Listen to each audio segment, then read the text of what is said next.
नमस्कार, good evening, केम छो? कैसे हो आप सब? I welcome you all to another episode of Legends of Design. Legends of Design एक ऐसा शो जो सेलिब्रेट करता है हमारे आर्किटेक्चर इंडस्ट्री के दिग्गजों को। पहला, कितना खूबसूरत शब्द है। पहला घर, पहली नौकरी, या पहला प्यार, या पहली सैलरी। दोस्तों, जब भी हम इस शब्द को सुनते हैं तो एक अजीब सी खुशी का एहसास होता है। ऐसा एहसास जो किसी भी खुशी से काफी ऊपर है। So let's begin this episode by rewinding a few firsts of our Indian history. So let me ask you a few questions. Ready? Yes. Ready everyone? Yes. Great. So let's go for it. Who was the first Indian woman to win the Ashok Chakra award? Anyone? ईर्जा बानो। Great. Amazing. India की सबसे पहली IPS officer कौन थी? Kiran Bedi. Lovely. Who was the first Indian female to climb the Mount Everest? Bachendri Pal. Lovely. ये वाला थोड़ा ट्रिकी है। क्या आप सबको पता है कि इंडिया की सबसे पहली फीमेल एक्ट्रेस कौन थी? Any answers? Durgabai Kamath. She was the first female actress to feature in a proper Marathi feature film. So as I ask these questions, we realize that there is no profession left where a woman has not achieved excellence. And so is the same with our industry, that is architecture. हमारी आज की जो guest है, इनका introduction सिर्फ एक line में देना मेरे लिए काफ़ी मुश्किल होगा, क्योंकि इनके अचीवमेंट्स कुछ शब्दों में बयां करना काफ़ी मुश्किल है। तो आइए देखते हैं हमारे आज के गेस्ट की एक छोटी सी झलक।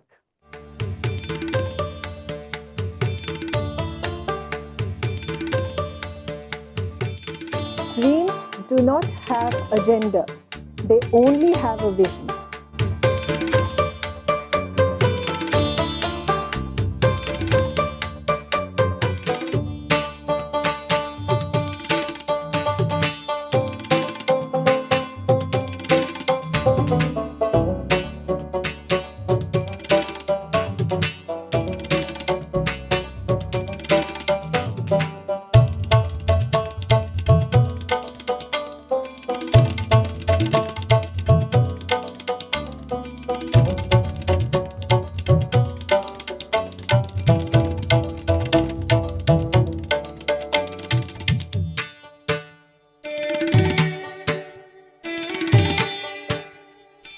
Hi, I'm Sheila Sri Prakash, the founder of Shilpa Architects, Planners and Designers, Chennai. Ladies and gentlemen, it is with great honor to refer to her as the first female architect in India to start her own independent practice. Please put your hands together for Sheila Sri Prakash.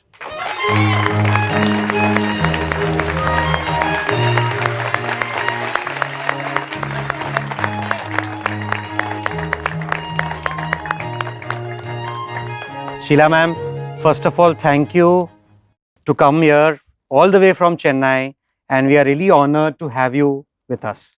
Thank you very much, Karan. I think it's a delightful opportunity, and this initiative that you've taken is phenomenal. I think it is time that people in India know about design and are aware of design.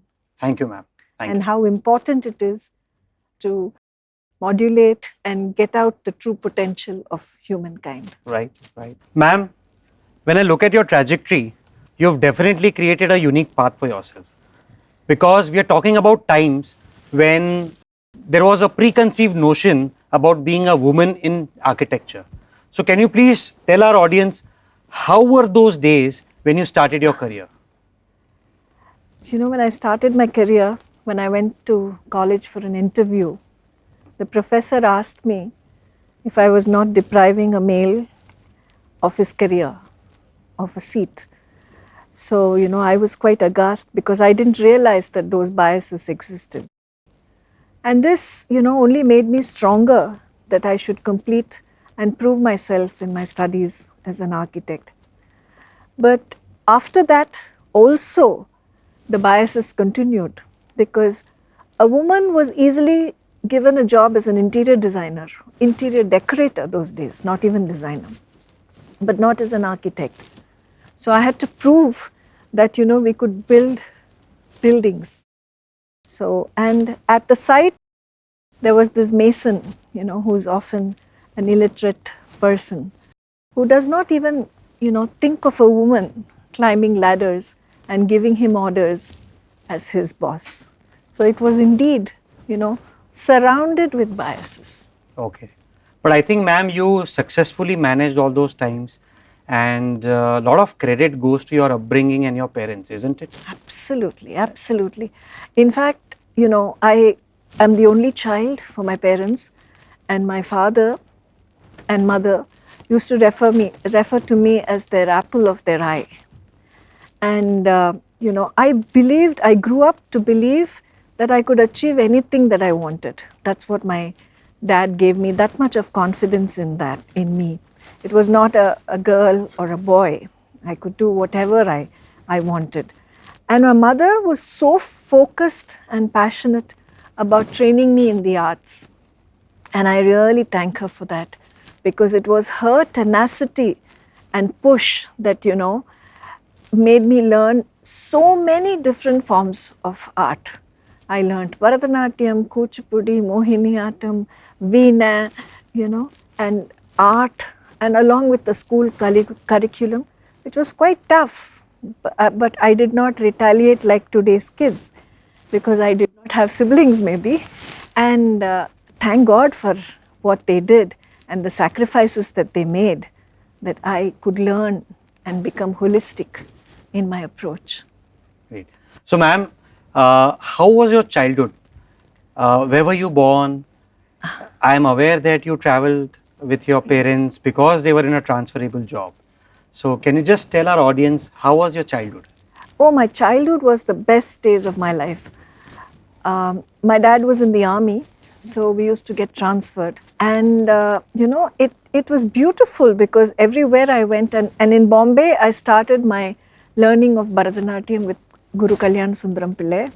So, all the way from, the Kolaba, we used to drive down to Balabai Desai Road where he had his classes. And, I was 4.5 when I started my classes with him. And it was awesome because, he put me on stage when I was 6, which is, I think, unimaginable. When I look at it, I think, I owe it so much to my guru, because he saw the potential in me and he put in so much of effort. Even if I have the potential, I think the guru's duty at that age is much more important and much more challenging. So he used to tell me that he used to get me a Cadbury's chocolate every day to entice me to do a particular, finish a particular rehearsal. But I went on stage when I was 6 in Jai Hind Hall, and I think dance, Bharatanatyam as an art, has made me learn so much of my value systems that I, as a human being, I practice it, and also as an architect, I can't be without being, so I'm a dancer first. Okay. So now ma'am is sharing her experiences of her Bharatnatyam days, and I'm sure most of y'all, or even I was not aware about this, ma'am has shared the stage with Mrs. Hema Malini, also with the great legendary Rekha ji. So ma'am, what was that experience working with the two stalwarts of Indian cinema? Well, when Rekha and I are of approximately the same age group, so we were in school together, we were in the 8th standard, and we used to go for these classes. So we had a lot of fun, and she was not an actress at that time. Okay. So I knew her then, and she was a very, very playful and lovely person. And Hemaka was, we did a dance drama in which I was Krishna and she was Satyabhama. And, she was also a very lovely person and very inspirational because she was just then starting her career in film. Okay. So when we talk about films, let me tell you, ma'am was also offered films at one point of time. Am I right? Yes. And you were very consciously refusing them. Yes. But why, ma'am? I mean, uh, in today's times, girls die to get an opportunity to be a lead actress, and you were consciously refusing them. So, what was the thought? I don't know, but at that time I felt that my education was very important. I was in school. I didn't want to leave school and get into films. And secondly, also I was learning dance as a divine art. So I did not want to commercialize it as in movies. So that was my reason then. Okay. So, ma'am, you are saying that you were consciously refusing films because you were never serious about a career in films. But when did you decide that architecture is the profession that I want to pursue my career in? I actually, I think very young, because I used to love to play in the garden. I have I'm fortunate that I grew up in a place which had a very beautiful garden, and I'm very fond of pets. So one day my dad got an army tent. Army tent. Yeah, and then I put the tent, I put it in the garden, and then with my little doggy puppy, I went and sat in the tent, and I wanted to spend the whole night. And as the stars came out, I thought it was absolutely blissful, that space that I had created for myself. And this kind of honed the initial desire and awareness to spaces. And later on also, like, even small little tweaks that were being done at home, renovations or additions. My dad used to involve me, and I used to go around with him and with the the contractors or the engineers who used to execute it and give ideas, and and my father used to behave as if they were fabulous ideas. So I kind of liked it, and it was a kind of a lovely synthesis of arts and science which I didn't see in any other subject. Okay. So, ma'am, we have a lot of young architects here today who, of course, have been recently been students, and some of them are yet studying. You've done your graduation from the Madras University, and you've also done a short course from the Harvard University. So, is there a difference in the curriculum or the educational approach between India and the other countries in the West? I think today architectural studies have come up a great deal, and what is available abroad is being replicated quite a bit in India. But in those days, I thought that the fact that it was very bookish in India, and very rigid, whereas it was more open, and they let the students do what they want, and as long as they got what they wanted, that was the criteria, rather than get what the lecturer wants. Okay, great. You started your own firm as an independent woman. Was that a conscious decision?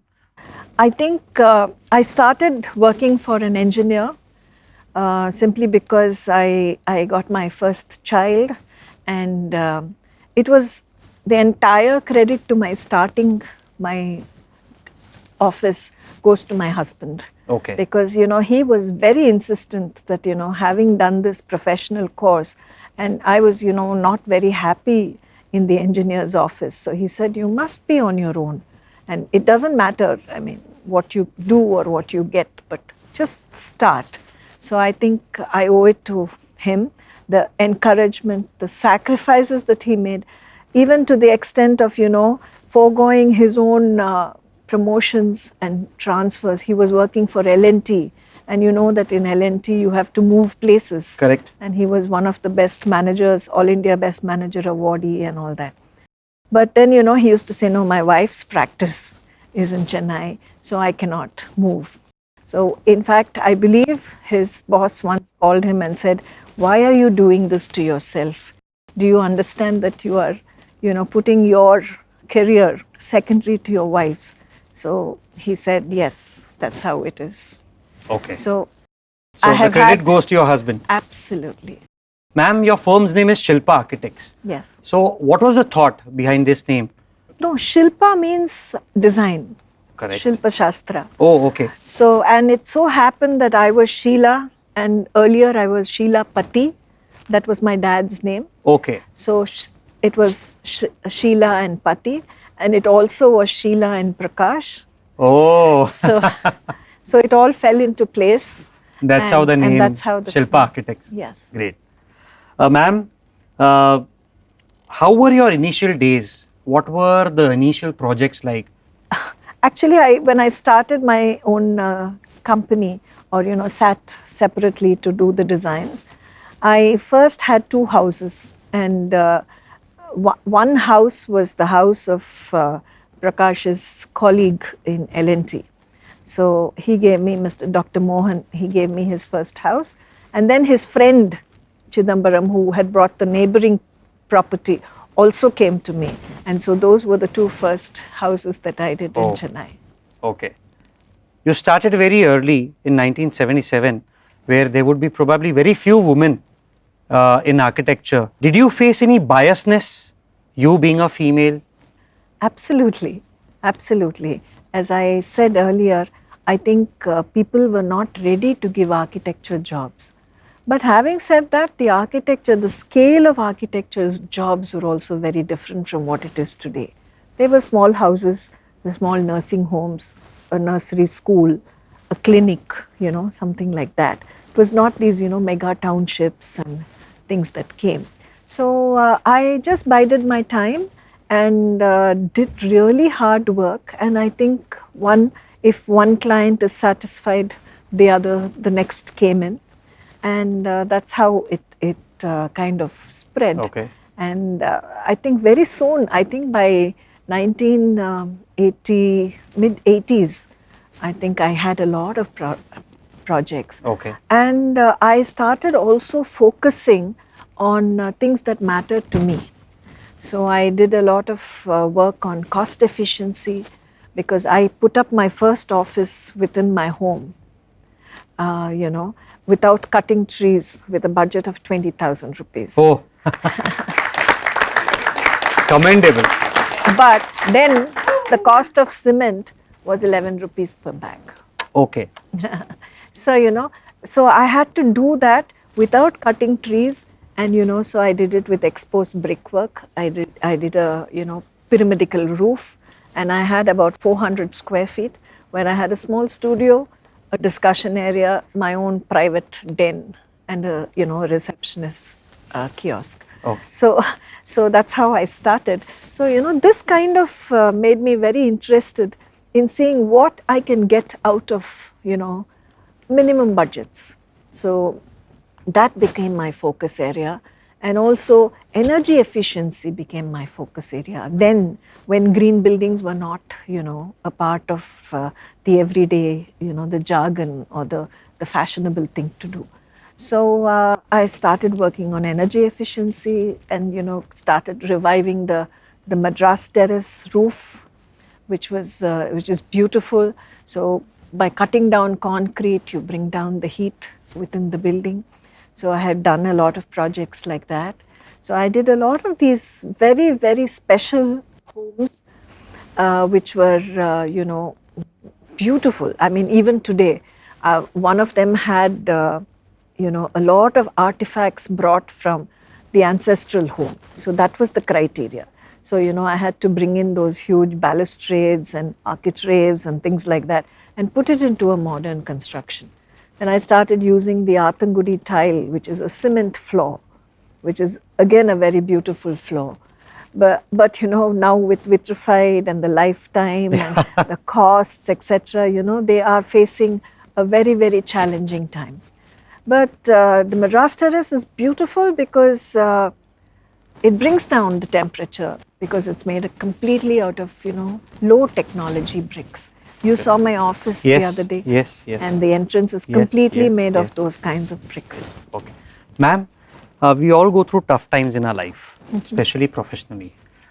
Did you ever face any kind of difficulty in your career ever?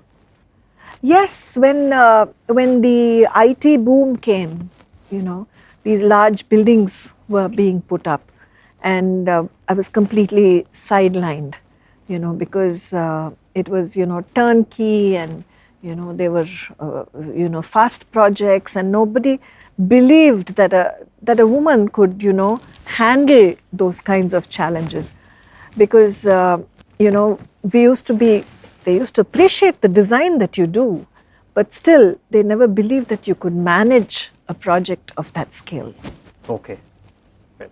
So, ma'am, when we announced that you're coming here today, we received a lot of questions from a lot of young architects. Ma'am, so I would request you to answer these quick questions that I'm going to ask you. Uh, Describe your career in just three to four words. A lot of tenacity, a lot of hard work, and every challenge I tried to overcome was a learning experience. Okay. One architect that inspires you. Jeffrey Bawa. Oh, okay.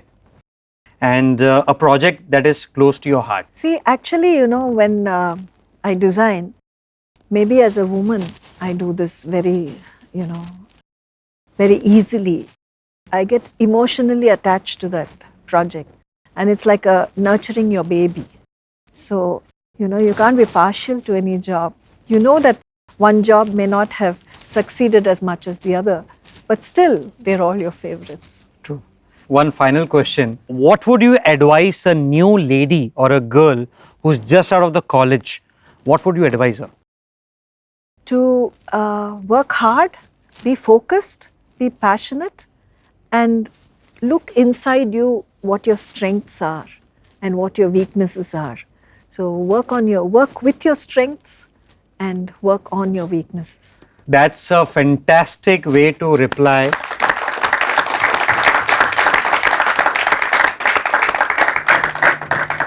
So since you have a Bharatnatyam and a classical dance background, does that exposure help you in your designing? Absolutely. Because, you know, as a Bharatanatyam artist, how we start, you know, our repertoire, whether it is a Krishna Leela or a Ramayana or whatever you're trying to portray, you first do the setting of the place. So you say that there are, you know, there are trees around, there is a deer, you know, prancing about, there are birds twittering, and you know, you kind of set the scene. And then you bring the characters in, you bring the Rama, the Sita, etc. And then you tell the story.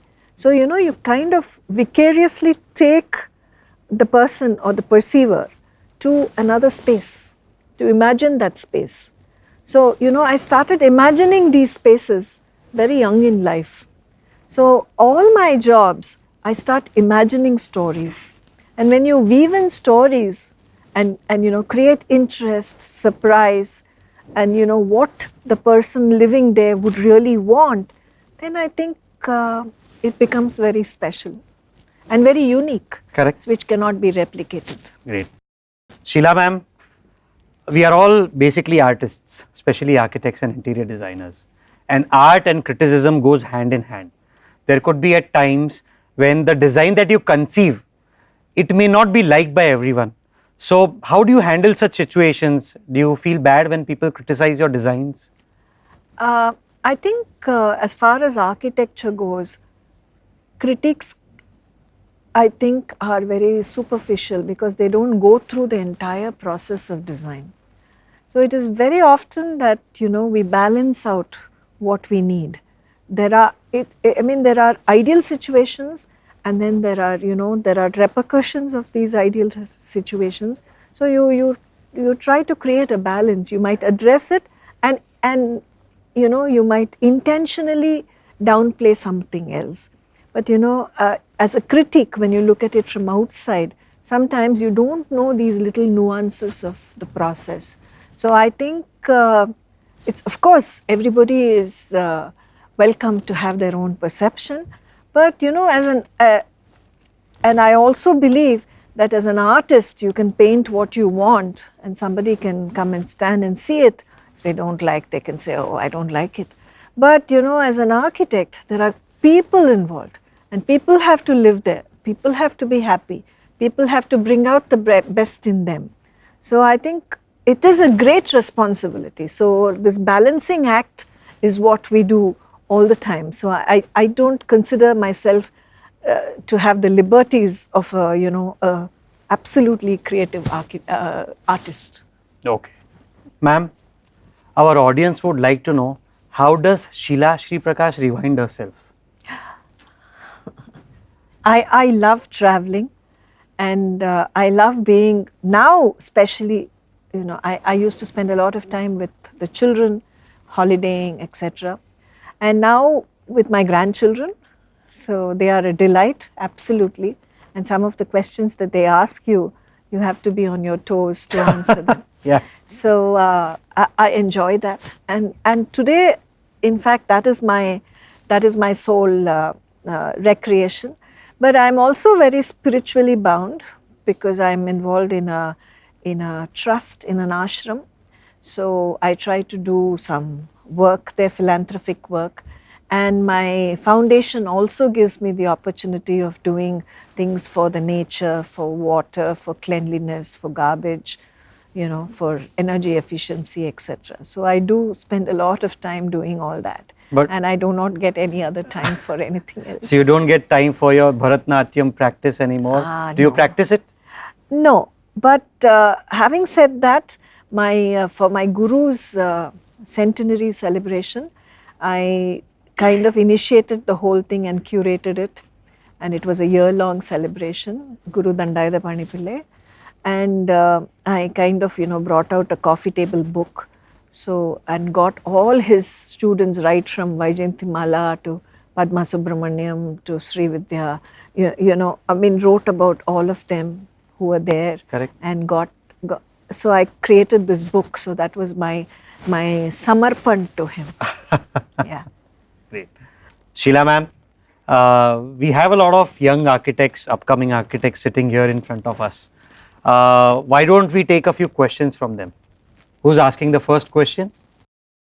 What advice would you like to give to the young aspiring architects and interior professionals, especially women? Especially women, I think it is very important that they pursue a career apart from nurturing their family, because I think women are very special and they have the strength in them and the tenacity of purpose to multitask and focus. So I think we should use that and do whatever is required to pursue a career and achieve satisfaction in life. Who's next? Do you involve the community in any way during the design phase? Can you share any example of how does the design impact the community at large? Yes, in the larger projects, wherever the community is concerned, we have a community meetings. For example, now we're doing something for the rivers of Chennai.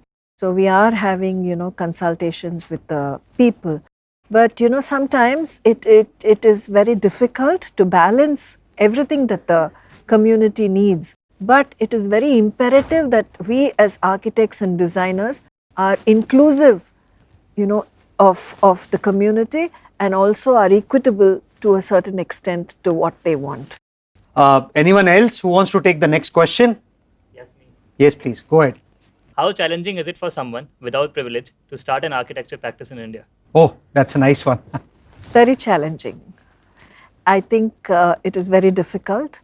But I think whenever you start the architectural profession, if you start without any expectations of remuneration and money that you get out of it, but the value that you are giving back on the project being the focus, then I think it might be a little easier. It is difficult, but it can be done.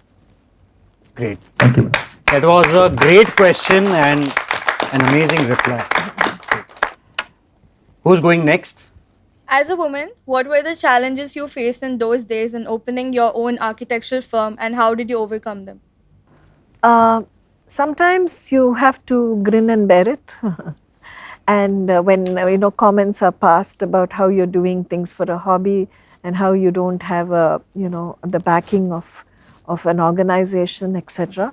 But I think every experience is learning. So every challenge that comes, we have to learn from it, and then move on. So, and more hard work, more focus. So I find that as a woman, I was putting my everything into my projects, which I even found that the male counterparts were taking a little easily. Who's going next? Please. Ma'am, my question to you is, what do you hope to achieve through your work in the long run? Also, how do you envision your architectural practice influence the future of Chennai and Indian architecture in general? I think if I am able to emphasize and create an awareness about the value created by spaces, because I think in a developing country, what happens is the mad rush to create spaces, and it's like firefighting. Everything is being done at that kind of a speed.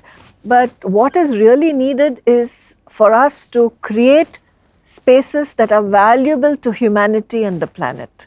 So when you do that, I think that is what I want to reiterate in our profession, because I do find that professionals also in their pursuit of the profession sometimes do forget that the value creation of the spaces is more important than the commercial outcome of the place. Thank you so much, ma'am.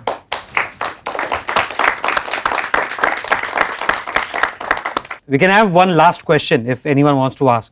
Yes, please. Good evening, ma'am. Many times women have to compromise career after marriage. What do you have suggestion for it?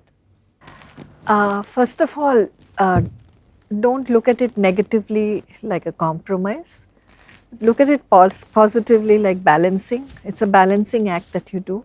I do understand that you have to, have the support of your family. The family support is very, very important. Whether it is your parents initially, and then after that it is your husband, and then your in-laws, and even your children.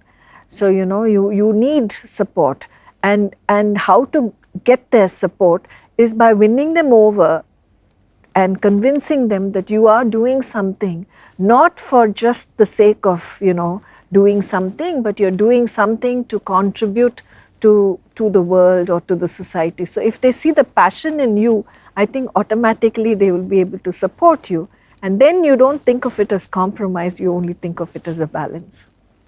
Well said. Thank you. Thank you, Sheila ma'am, for these words of wisdom. I'm sure they would take some inspiration, and thank you. Ma'am, you just mentioned about your family support and how important it is to have a good family and a supportive family. How did you meet your husband? How did the journey begin? Well, Prakash was in college. He was in his final year when I was in first year. But he's not an architect. He was in the chemical engineering department. Yes. And, we all used to go to all these art, these competitions, debating competitions. We used to represent all the departments used to get together and represent college. So that's how I came to know Sri Prakash. Okay. And I think after he graduated, he kind of moved to Bombay. He became a graduate engineering trainee in L&T in Mumbai. So then soon after that, we found that we were still corresponding and still, very much in touch. And we got married. And I think that's the best thing that I did in my life, because I had 45 years of bliss with him. And we grew up together. I was 18 and he was 21 when we got married. So we were practically kids. So, all our value systems were, collective. We did it together. So we learned a lot about life together. So we kind of resonated better. And I do miss him a lot, because I lost him 4 years ago. But c'est la vie. I'm sure he's he's wherever he is, he's giving me the courage to move on. And he used to say that, you know, even after I'm gone, I think you will do very well. And he was the one who was instrumental in me, you know, even completing my studies, because at 18 I hadn't even completed my graduation. I really wish wherever he is he is right now, he's in a happy place. Of course. Yes. Ma'am, who else is there in your family? I've got an opportunity to meet them, but Yes. for our audience. Yes, we have 2 children, my son Bhargav and my daughter Pavitra. My son Bhargav is, you know, he grew up through the times and he has seen me kind of, you know, tackle and handle and balance life, being an architect as well as a mother. And he has, you know, taken it very strongly on himself when, you know, certain biases were very obvious, and when people, you know, used to say things about my, you know, not getting a job, or, you know, excluding me out of a competition because I was a woman. So he used to get really hurt about it, because, and I think that has, you know, kind of made him wonder and work on, you know, how a Madras-based girl who doesn't know much about the external world can come out and blossom out into, you know, mainstream profession. into the global scenario. So I think he was instrumental in my going to Harvard, which I did in 2000.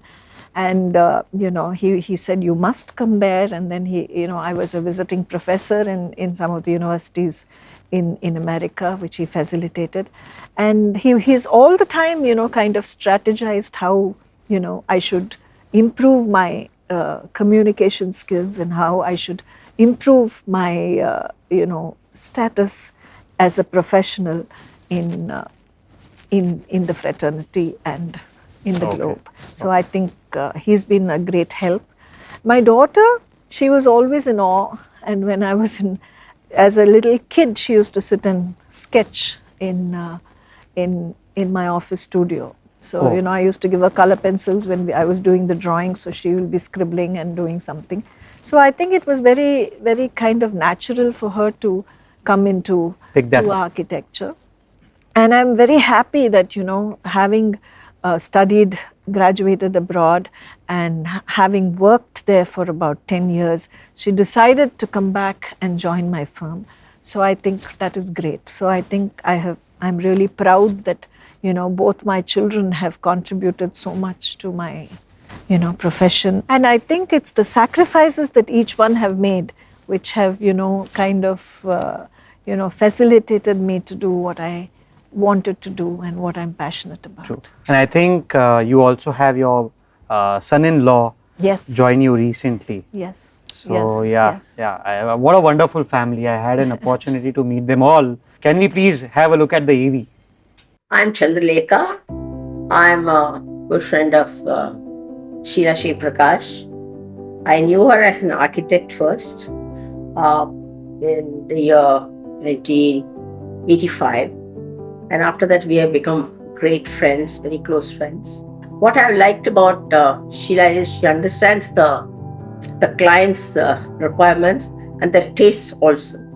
And she incorporates, you know, she's very careful about the environment and very environmentally conscious. And she will use that kind of environmentally friendly material. And I was also very much taken in by that.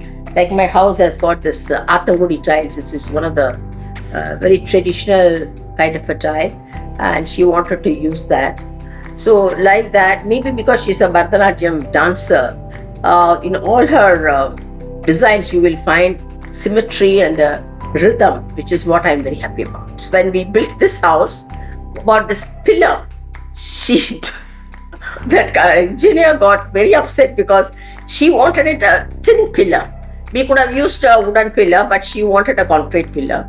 And she wanted it to be very thin, you know. And he had to redo it again and again till she got the perfect thing that she wanted. Like that, she's a perfectionist. And another interesting thing is, when I did my first house, she used to have those scaffolding. In the olden days, you don't have that. Nowadays you get a beautiful scaffolding, you can climb. But those days, the bamboo wooden planks, they used to make the scaffolding. She would happily climb over that very sorry, and I used to feel very scared. But she said, no, don't worry, I can. And she will climb about 2-3 floors. That I very vividly remember. Though she's a very senior architect, she still keeps in touch with her subject. And then always she's there with new ideas. You will never see any two building very similar. She's the same person. She's the same person. Okay. The same enthusiasm, the same dynamism with her. Okay. All the time bubbling with new ideas. Okay. She's a very self-assured person. She doesn't require help like that. But when her husband passed away, that was a very sad moment for all of us, because she and her husband also grew up together, and such a beautiful bonding they had. And when he left, we were all very sad about that. As a person, she's a wonderful person, very friendly, very affectionate, and very helpful. And I really cherish our friendship. I wish Sheila all the best in her life and in her career. And I love you, Sheila. Bye. Hi guys, my name is Amrit Sahasranamam. I am the CEO of the company. I have been associated with the company for over 15 years now, working full-time for the last 10 years and have been CEO for the last 5 years. Sheila ma'am, as a person, I think she is extremely sweet, very empathetic, and having been in the industry for over 45 years now, I think she is extremely strong with her design and the way she approaches a project. But overall, a very endearing person, and I think everyone in the office kind of looks up to her as a mother, or sometimes even as an individual who can really be approached very easily. I would like to wish ma'am great health, because at this age, the health is what matters a lot, and really look forward to gaining as much knowledge as we can as the company management. Hi, my name is Pavitra Sri Prakash. I am Sheila Sri Prakash's daughter, as well as a design director here at Shilpa Architects, Planners, Designers. I would say Sheila ma'am is probably the most passionate, driven and dedicated individual I've ever known, and she takes her work extremely seriously and loves doing what she's doing and excels at it. I think all little girls while growing up want to be exactly what their mom is like, right? So whether it's like standing and sort of like, watching them get dressed, or like going out, or just being like them, is I think every little girl's dream, and that's not change, and I don't think that'll ever change for time to come.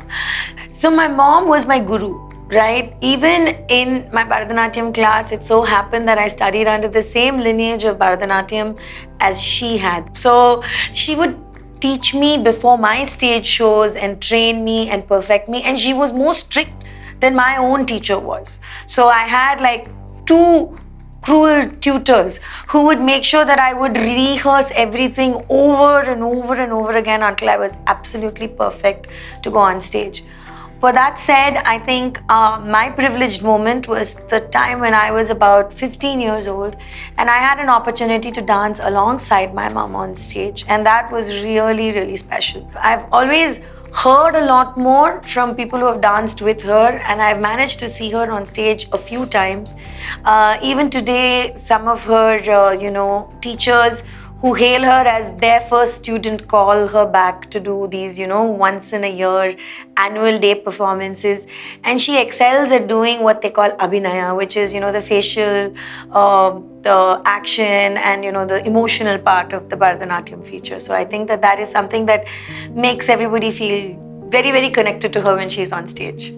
A lot of the questions she gets asked by them is like, when are you planning to retire? What is the plan? And I say to her, Mom, you can never retire, because I think there is such a strong sense of purpose that comes from her presence in the office. I honestly believe that, like with most architects, right, the once you get to that age of in your 60s and your 70s, that's when, the real fun projects come. So I really wish that she's able to build out her dream project and to see that through. And I know that she wants to be able to do that on a really large scale for the city in a sustainable format and really make a lasting impact and she truly believes in the power of architecture being an agent of change for the people. So I wish her all the best. The best years are yet to come, and you're going to be able to build that out for yourself. When I was asked to talk about Sheila, a friend of over 30 years, I didn't know where to start from and what to talk about her, because she's so vibrant and so full of energy, you don't know where to start. I met with Sheila initially in the late 80s when she was just an architect and a building planner. Even in those days, she wanted to do something much more than what she was doing. I used to meet her in conferences and wonder where does she have the energy and the bubbliness to keep coming, speaking at conferences. I got to work with her professionally for my office is when we did our main head office interiors. Her concepts were really beautiful. And she was also economical. She didn't come with concepts which you had to blow money out. The good thing about her is she gave you advice on what is good, but she always listened to the customer and went by what the customer wanted. She was within budget, she was in time, and more important, she did a lovely job, which made us repeat her every time we needed somebody to do our interiors. As a person, she's honestly a go-to person. She's so caring and wonderful. You just have to tell her something and she'll get it done for you. And she's always there when you ask her, I need some favors for something. She doesn't shy away like many people do. Even when she went through the troubled times a few years back, she was so stoic and she bore it with a smile on her face. Deep inside you knew there was a huge sorrow, but she never showed it. She continued doing whatever she had to do perfectly. I wish her all the best in everything she does in the years to come. A great, lovely future. And she's a phenomenal grandmother, mother, and a spouse. Thank you for being around, Sheila. All the very best.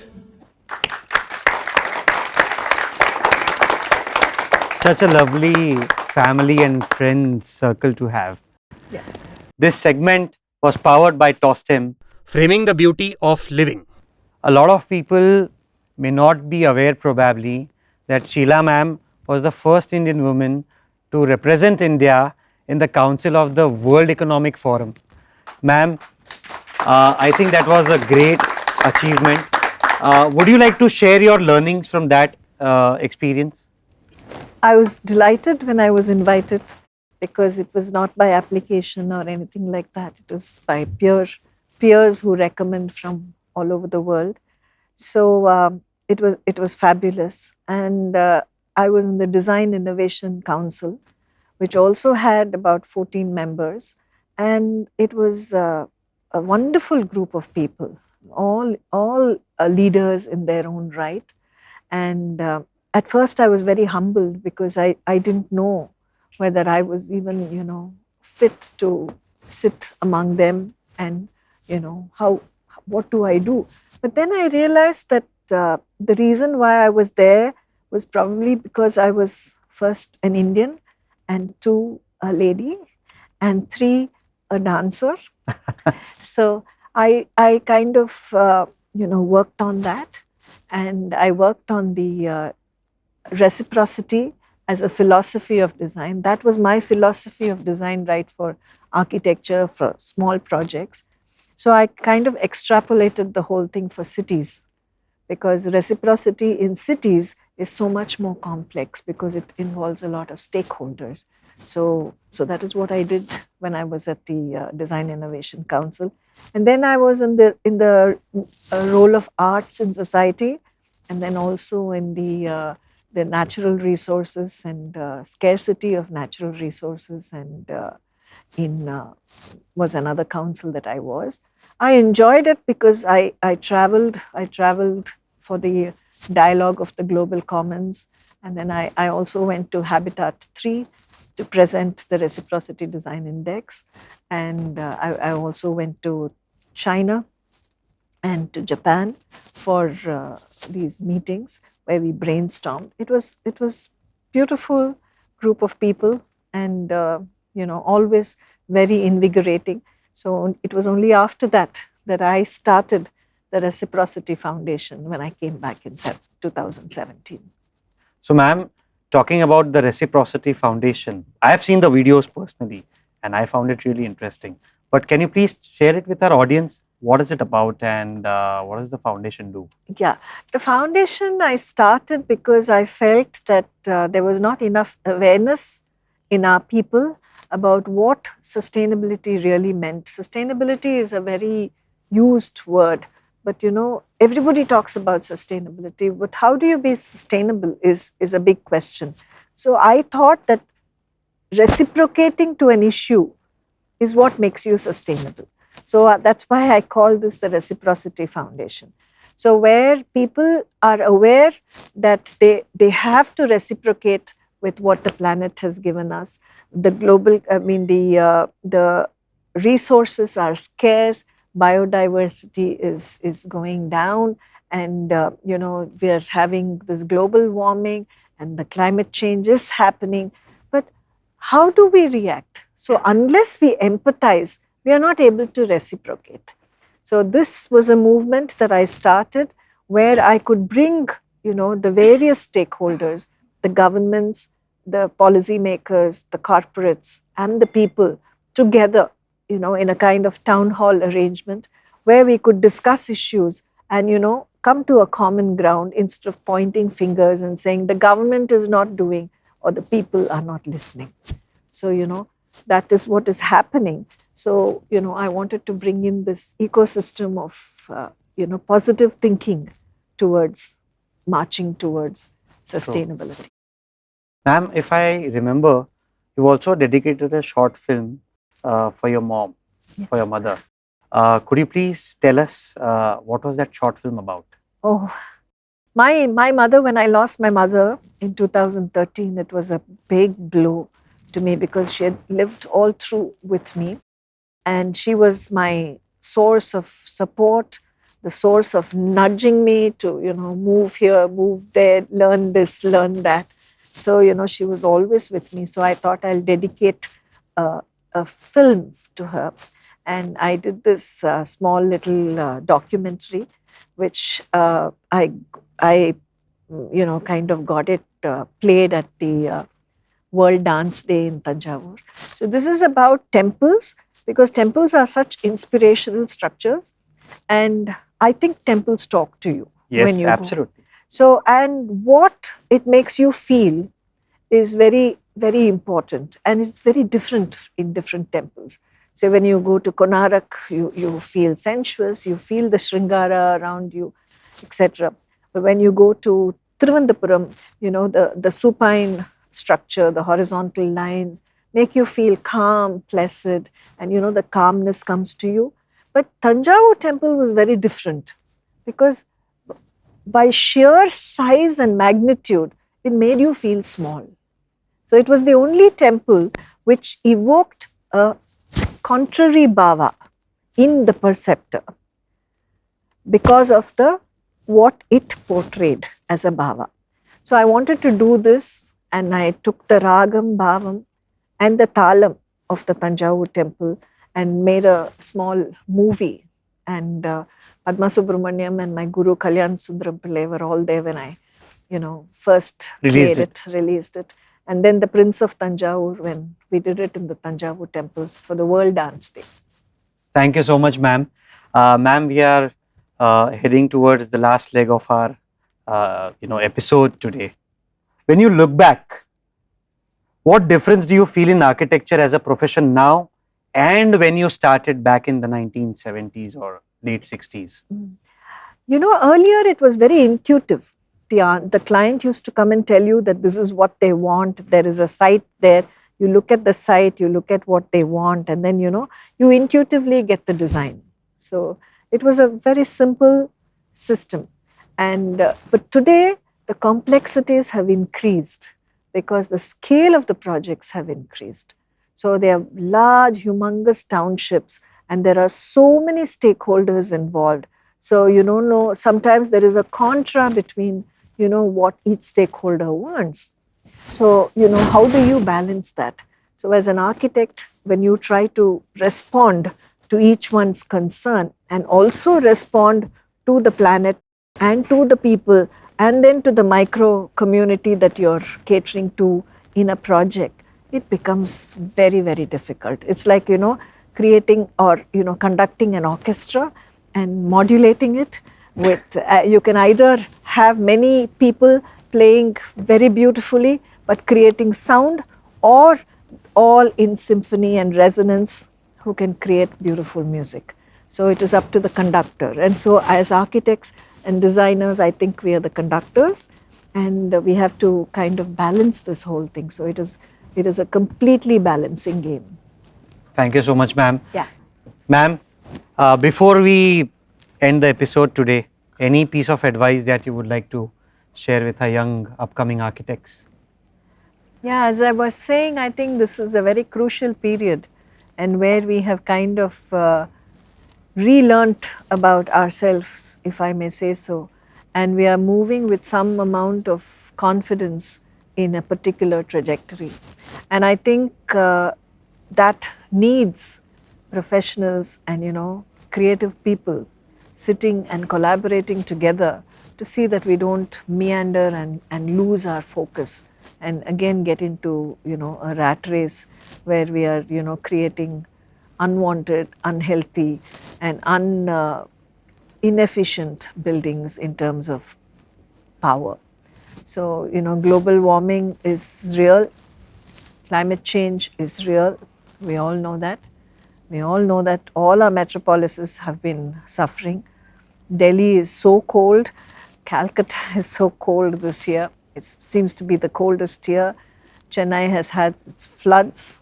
Mumbai, I think, has also been hit by floods so many times. And it's all because of man's doing. So I think we need to get together as a fraternity and to see how we can, see that this does not happen and it happens in a well-designed way. Thank you. Well,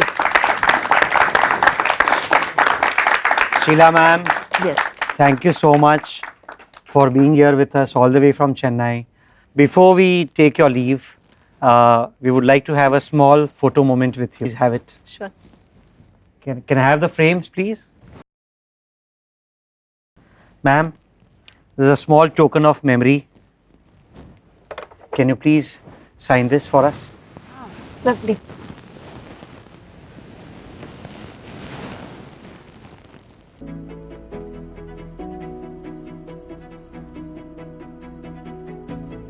Thank you so much, ma'am. We'll just have a small photo moment.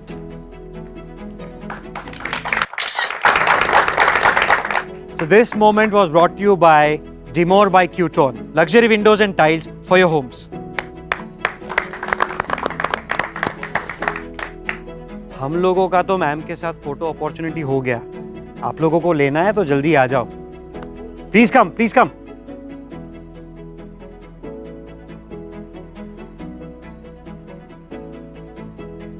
So we had Sheila Sri Prakash today with us, and what an amazing lady. I wish we could have some more time with her.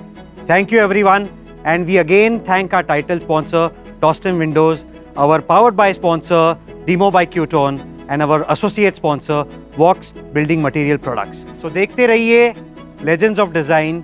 Till then, see you, goodbye, tata, Jai Shri Krishna. Hi, I have an announcement. दोस्तों, आज के इस social media के दौर में आइए हम आपको लेके चलते हैं उस जमाने में जहां पे कम्युनिकेशन होता था लेटर्स से. वॉक्स प्रेजेंट्स लेटर टू लेजेंड्स. आप अपने फेवरेट लेजेंड्स को इस एड्रेस पर खत लिखिए एंड वी विल इंश्योर कि आपके लेटर्स हम आपके फेवरेट लेजेंड्स तक पहुंचा देंगे.